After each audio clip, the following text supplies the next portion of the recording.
In today's video, I'm going to teach you how to download and install Claude AI desktop app.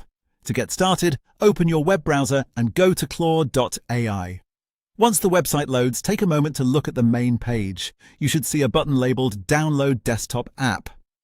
This is the option you'll use to get the desktop version onto your computer. Go ahead and click that button. As soon as you do, the download should begin automatically. Depending on your internet speed and the browser you're using, this may take just a few seconds or a little longer.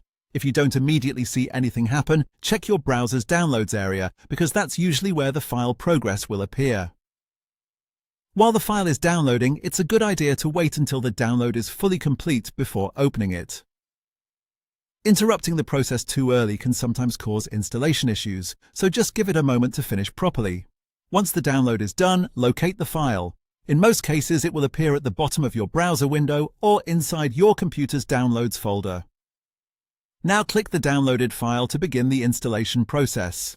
Your computer may ask for confirmation before opening the installer, which is completely normal.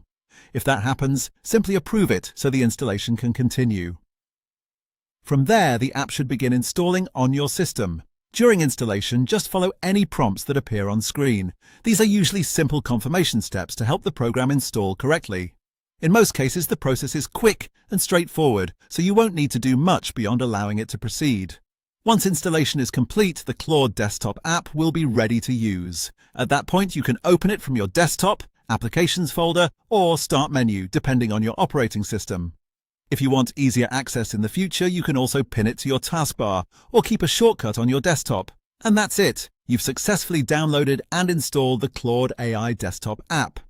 As you can see, the whole process is very simple and only takes a minute or two from start to finish. Thanks for watching, and I hope this guide helped you get everything set up smoothly.